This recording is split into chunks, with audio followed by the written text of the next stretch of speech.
del proyecto que defiende los derechos de las trabajadoras del hogar. Regresamos a la Sala Moyano, sesiona la Comisión de Educación. Ya escuchó a la ex ministra de Educación, Marilu Martens. Siguen con funcionarios del Minedu investigaciones sobre el material educativo. A la votación respectiva. Congresista Echevarría. Presidenta, yo quiero manifestar que la preocupación por aprobar tarea y por lo tanto para esas tareas que son de carácter temporal o que requieren algún tipo de expertise se contratan ya sea por orden de servicio o por consultorías a determinadas personas que puedan complementar las tareas para poder concluirlas, ¿no? Pero en principio y esa por lo menos siempre ha sido, ya acá hablo digamos un poco más a título personal, siempre he tratado también de tratar de trabajar y de promover más bien que sean los propios equipos estables del Ministerio los que desarrollen las competencias y que solamente se contraten consultorías, órdenes de servicio cuando realmente lo ameritan, ¿no? Así he trabajado en la Oficina de Medición de la Calidad de los Aprendizajes y esa era la misma idea que traté de imprimir en mi gestión cuando estuve a cargo del Viceministerio de Gestión Pedagógica. Sí. ¿Cuál es la planilla mensual de las personas que trabajan en gestión pedagógica? Ese dato, señora Presidenta, no lo tengo, lo anoto para poder hacerle llegar. ¿Y cuál es el presupuesto para órdenes de servicio que manejó su gestión? Tampoco ¿Cuántos fueron? Sí, tampoco lo tengo, pero lo anoto.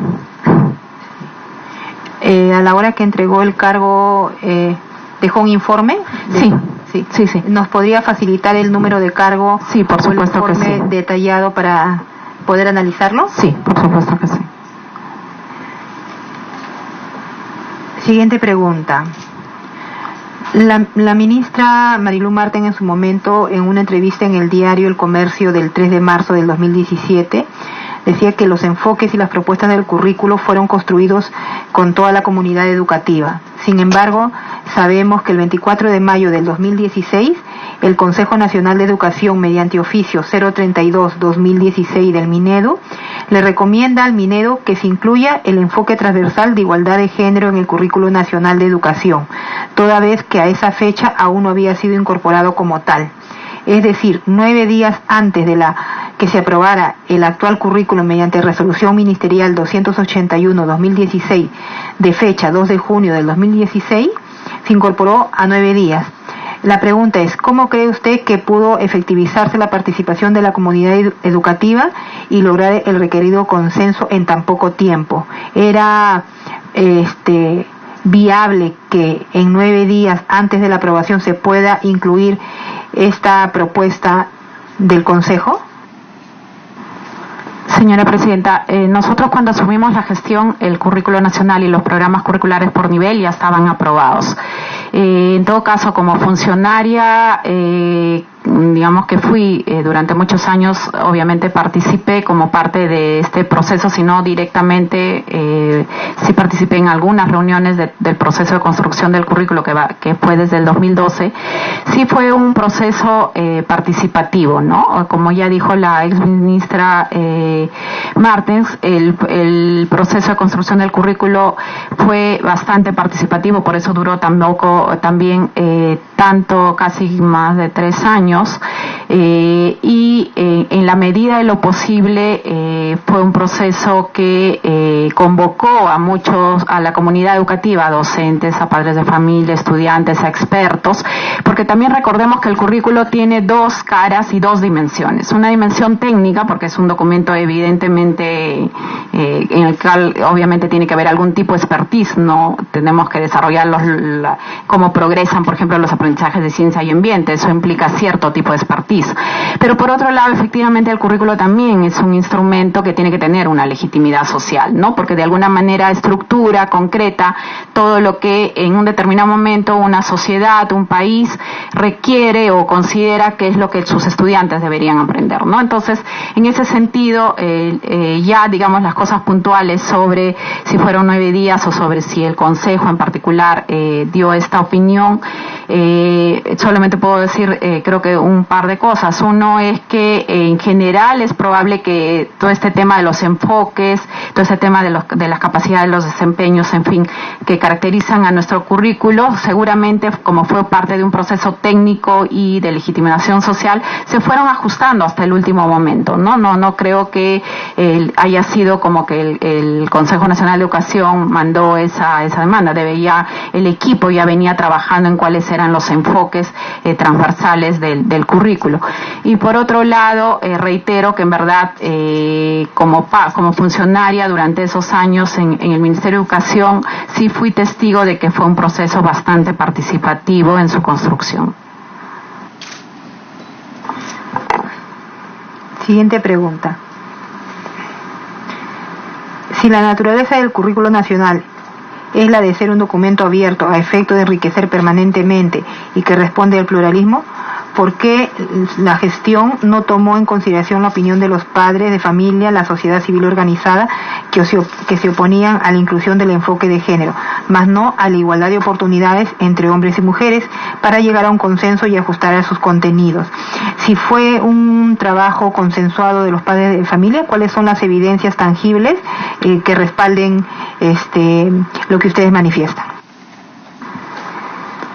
Como acabo de señalar, señora Presidenta, el proceso de construcción del currículo, si bien nuestra gestión no estuvo a cargo de manera directa de ese proceso, fue un proceso bastante convocante con todos los colectivos y con la comunidad educativa. Creo que recogió gran parte de la opinión de lo que se buscaba en términos de definir los aprendizajes de los estudiantes, ¿no?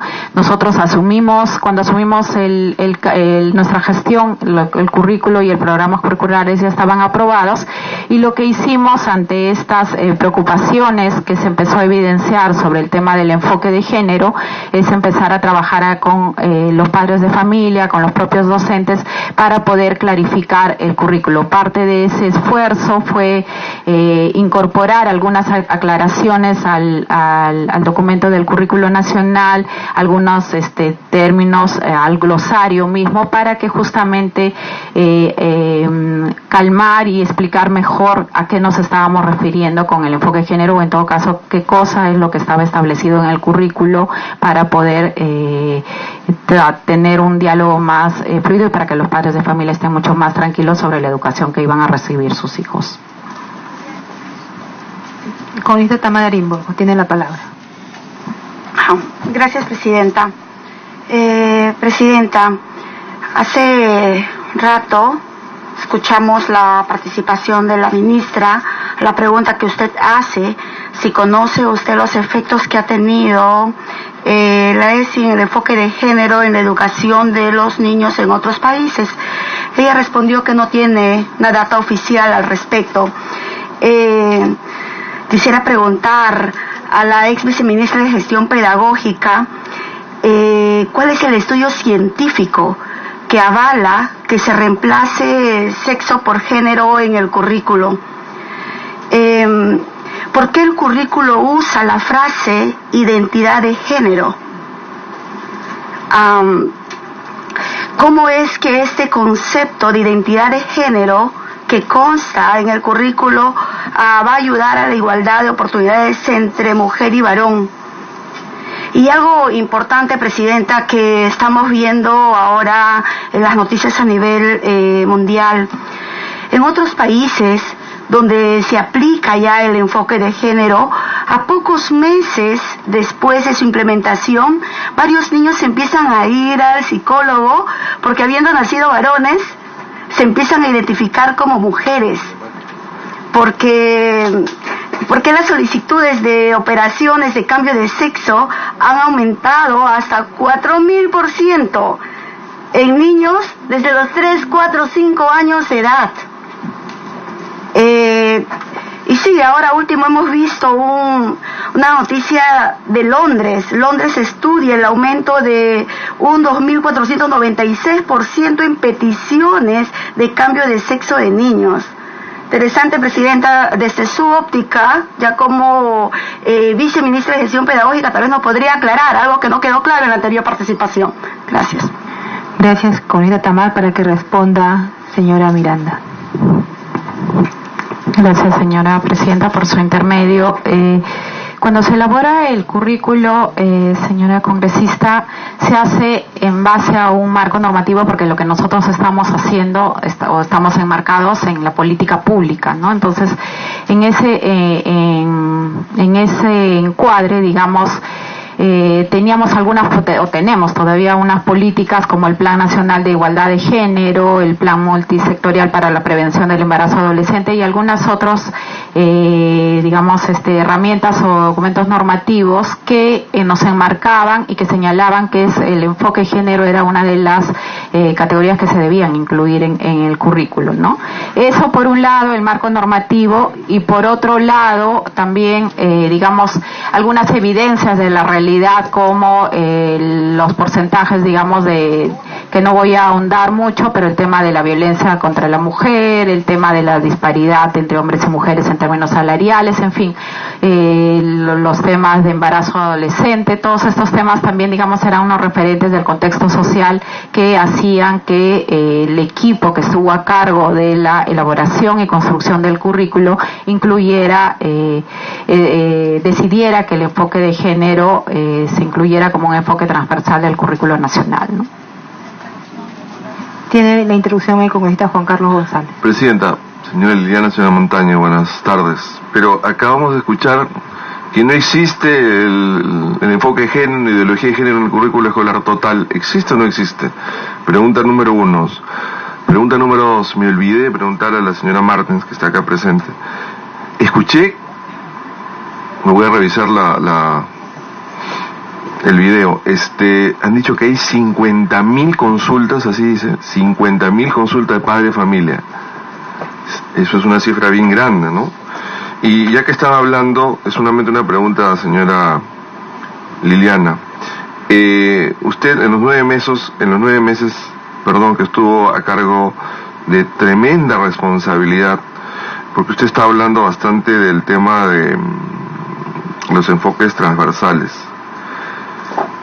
¿Usted cree que en estos 9 meses que usted sirvió a la nación, una oportunidad única que a veces se nos presenta en la vida de algunas personas, usted cree que las herramientas utilizadas les sirven ahora a los jóvenes nuestros para poder tener la competencia para resolver problemas en la vida? Están mejor preparados porque el enfoque de competencia está dirigido a eso, ¿no? A darle mejores herramientas para solucionar problemas en la vida, no solamente los temas de los cognitivos, sino que tengan el tema de poder socializarse, el tema de inteligencia emocional, solución de conflictos, todo eso que está planteado por Daniel Coleman, inteligencia emocional. Mi pregunta es eso, ¿hemos logrado resultados? Porque si usted que tiene tanta experiencia en educación, visita colegios de la periferia, usted se da cuenta que hay niños que juegan en su recreo, damas, o ajedrez, de una manera. Yo me acuerdo que me puse a sentar a jugar ajedrez, ¿te acuerdas que te comenté en Milagro, Presidenta? Estaban jugando ajedrez, nos sentamos, voltearon los niños y decían, ¿qué están haciendo? Están jugando ajedrez. Y agarraban y comían el caballo, comían el peón. Le digo, pero hijito, así no se juega. Le digo, ¿quién te ha enseñado? No, es nuestra maestra. Le digo, pero no, el ajedrez, no, me dijo usted, y se molestaron conmigo. Así se juega. Ah, le digo, mira, a ver, te voy a enseñar, el caballo se mueve de esta forma y no se come, eso es otro juego que se llama damas. No, mi profesora lo ha dicho, ¿no? Entonces, eso de repente es solamente un comentario, pero nuestra educación está así. Por eso es que a mí me sorprende de que digan que hemos avanzado, que hemos logrado mejorar competencias. Yo creo, porque yo soy peruano y amo a mi país, yo quiero que salga adelante. Yo creo que no hemos mejorado, ¿no? Esa es mi opinión, evidentemente. Quisiera, por favor, señora Liliana, señora Angélica, con todo respeto, ¿ustedes qué opinan de las preguntas que le he hecho, los comentarios? Muchas gracias, señora Presidenta. Gracias, congresista Juan Carlos. Para que responda, señora Miranda. Gracias, señora Presidenta, por su intermedio. Las preocupaciones, congresista, que usted expresa, congresista González, que usted expresa, son las mismas que nosotros. En realidad, y creo que eso es parte de la preocupación de todos los ciudadanos que estamos preocupados no solamente por la educación, sino por el desarrollo del país, es que creo que también tenemos que entender que el tema de los aprendizajes no es un tema que cambie de un día para otro. Creo que si no logramos partir de ese terreno común y todos los peruanos nos ponemos de acuerdo en eso, creo que va a ser difícil poder efectivamente lograr que nuestros estudiantes desarrollen capacidades en términos de eso, de capacidades, de lo que implica poner en ejercicio, poner en juego, digamos, el conjunto de conocimientos, habilidades, que como usted bien lo ha señalado, para poder resolver problemas, situaciones, retos, desafíos que los chicos van a enfrentar a lo largo de su vida. Ese finalmente es el enfoque de competencias. Entonces, es lograr eso, creo que no se hace de la noche a la mañana, se hace con una cosa sostenible. Justamente por eso yo señalaba que una de las cosas interesantes y positivas de este nuevo currículo es este tema de los estándares de aprendizaje, que es gradual, desde inicial hasta secundaria, porque eso le da una lógica, una rigurosidad técnica al tema de aprendizaje, que además necesita eso. O sea, el aprendizaje implica una secuencia más o menos ordenada para que nuestros estudiantes puedan desarrollar sus capacidades. Lo que le exigimos a nuestros estudiantes en lectura en tercer grado de primaria no puede ser lo mismo pues que en sexto grado de primaria, ¿no es cierto? Ni tampoco en tercero de secundaria, ni tampoco en quinto de secundaria. Aun cuando la competencia siga siendo la misma, que comprende textos distintos, ¿no es cierto? Pero la manera de lo que se puede exigir a determinada edad, a determinado grado, es distinto. Entonces, ese tema, digamos, de entender el aprendizaje, que es un proceso bastante complejo y que implica algún tipo de sostenibilidad, creo que eso es lo que, digamos, una de las cosas comunes que nos podría unir a todos los peruanos, tanto al Congreso, que entiendo que es también su preocupación, como a la preocupación del Ejecutivo y de las personas que ahora están a cargo de esta responsabilidad, ¿no? Entonces, ojalá, señor congresista, yo hubiera tenido más tiempo. Me hubiera gustado hacer muchísimas cosas, pero en verdad, como usted sabe, como todos ustedes saben, en educación hay muchísimos retos y a veces uno no sabe en verdad por dónde empezar. O sea, pero creo que como gestión hemos intentado hacer, a pesar de que nos tocó una gestión bastante difícil, trabajar en muchas áreas, ya lo he comentado, en los temas de desigualdad, en el tema propiamente de la implementación curricular, en el tema de mejorar la formación de los docentes, en fin, no era mi área, pero también la exministra hizo muchos esfuerzos para tratar de darle una lógica mayor y para mejorar los procesos de infraestructura. En fin, podemos hablar y nos podríamos quedar todo el día de todos los retos y desafíos que tiene en verdad el sistema educativo, ¿no? La siguiente pregunta. ¿La educación por asignaturas responde a la especialización de parte de los docentes? En el caso del enfoque por competencias, ¿cuáles son los criterios de capacitación o formación de los docentes? Este enfoque implica mayor dominio de diferentes conocimientos de acuerdo a las diferentes competencias exigidas. Para que responda, señora Miranda. Sí, hablando de desafíos, uno de los desafíos, señora Presidenta, que tenemos en el sistema educativo es efectivamente mejorar las capacidades de nuestros docentes, ¿no? Como todos sabemos, en verdad, un sistema educativo se mide finalmente por la capacidad de sus docentes, porque ellos son finalmente los que están en contacto con nuestros estudiantes para desarrollar sus capacidades. En ese sentido, si he entendido bien el sentido de la pregunta, un enfoque por competencias efectivamente es muchísimo más exigente y muchísimo más desafiante que un enfoque obviamente más pensado en asignaturas, ¿no? Entonces, por lo tanto, eso implica una formación mucho más exigente, mucho más rigurosa para la formación de nuestros docentes.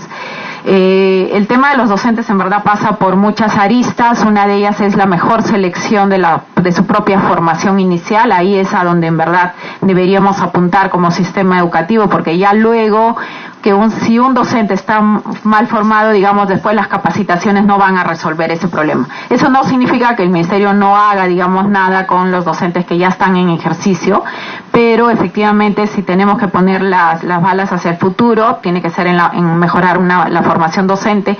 El otra arista que se ha trabajado además desde el gobierno del APRA es el tema de tener esta carrera pública docente que permita una mejor selección de los docentes, ¿no es cierto?, para poder seleccionar a los mejores para que puedan estar a cargo de las aulas y del desarrollo de capacidades de nuestros estudiantes.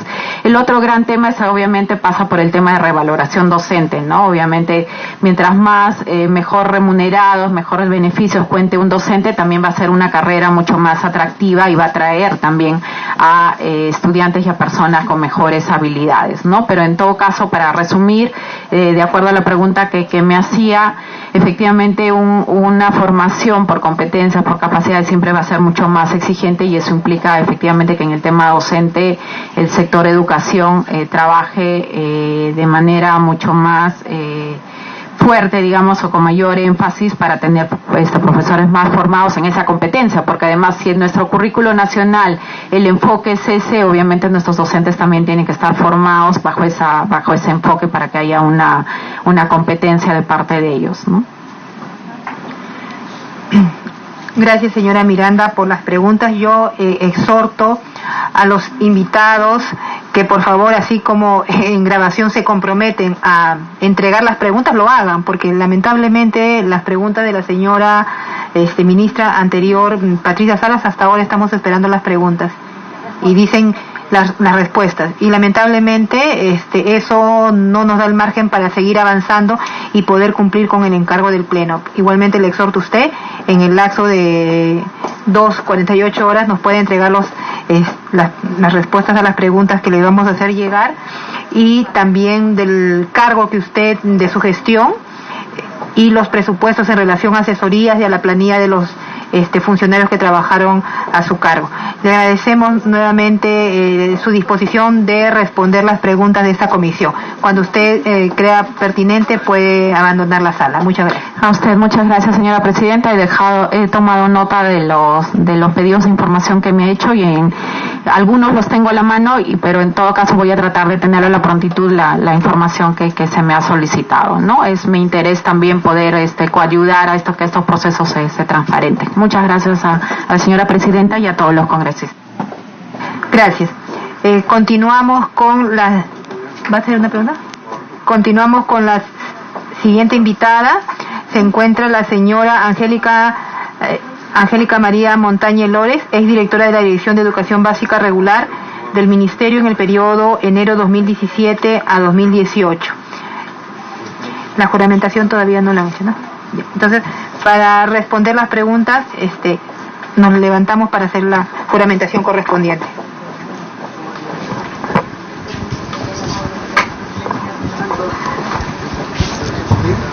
Señora Angélica María. Bien, la señora Angélica Montañez Lores es directora general de Educación Básica Regular del Ministerio de Educación. También responderá a las preguntas relacionadas sobre la política de educación, de los materiales de educación. Debemos informar que la viceministra en Gestión Pedagógica, Liliana Miranda, se refirió referente a los desafíos para mejorar las capacidades de los docentes, el sistema educativo que se mide por la capacidad de los docentes relacionado al enfoque de competencias. Bien, nuevamente los saludo a todos. Presidenta, un saludo cordial. Bueno, yo soy educadora de profesión. Yo estudié mi bachillerato y mi licenciatura en la Universidad Católica. Posteriormente he hecho una maestría en Educación para el Desarrollo en la Universidad de Minnesota en los Estados Unidos. Y tengo poco más de 20 años, 25 años en el sector educación, que es donde he trabajado toda mi vida, pero no siempre en el Estado. Yo he regresado al Estado a asumir como directora general después de casi 14 años fuera del sector público. Tuve una experiencia previa a fines de los años 90, 98 y 99 en el Ministerio de Educación. Luego volví en 2001 a 2003 y ya luego recién para esta gestión regresé al sector público. Entonces mi experiencia en educación ha sido muy variada, sector privado, sí, así es.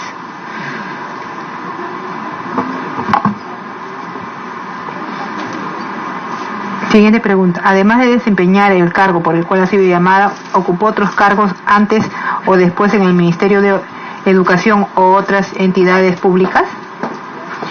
La única entidad pública en la que yo he trabajado es en el Ministerio de Educación. Como les dije, a fines de los años 90 fui especialista en la Unidad de Educación Secundaria, que en ese entonces no era una dirección, y posteriormente, entre los años 2001 y 2003, volví al Ministerio a la Unidad de Medición de la Calidad como coordinadora pedagógica, y ya posteriormente como directora de Educación Básica Regular. ¿Perteneció o pertenece a una ONG, dando asesorías, siendo parte de la gestión o del directorio? He trabajado en algunas ONG anteriormente, en una que se llama la Academia para el Desarrollo Educativo, en donde trabajábamos con escuelas rurales multigrado en la selva del país. Trabajé ahí por 3 años. Posteriormente en otra ONG que es la... Disculpe, ¿nos sí. puede precisar los nombres de la ONG, los años y su intervención en qué áreas específicas? Sí, en estas 2 ONG que voy a mencionar yo me desempeñaba en el área de monitoreo y evaluación.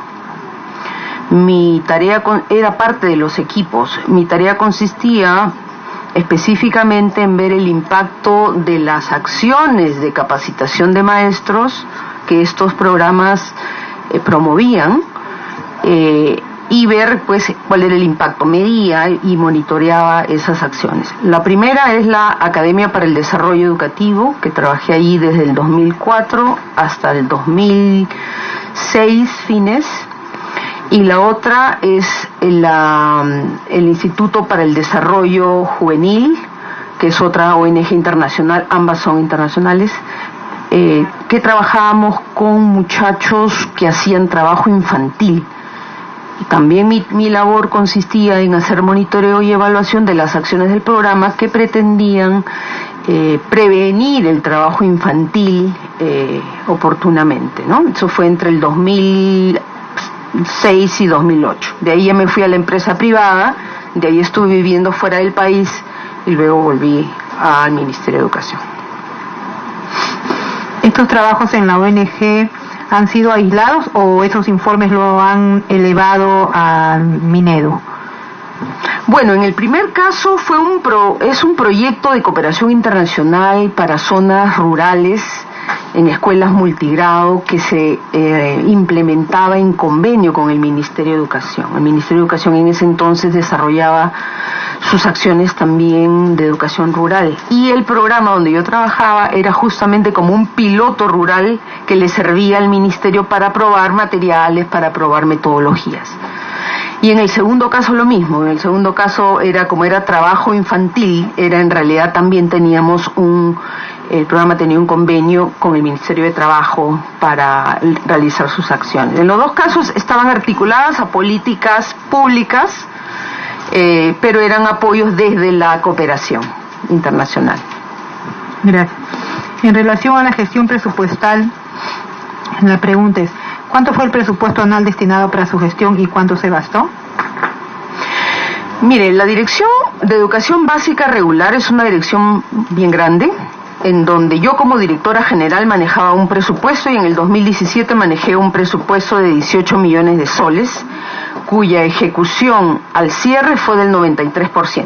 Yo estaba en el Ministerio de Educación de enero del 2017 a enero del 2018, ¿no? Un año.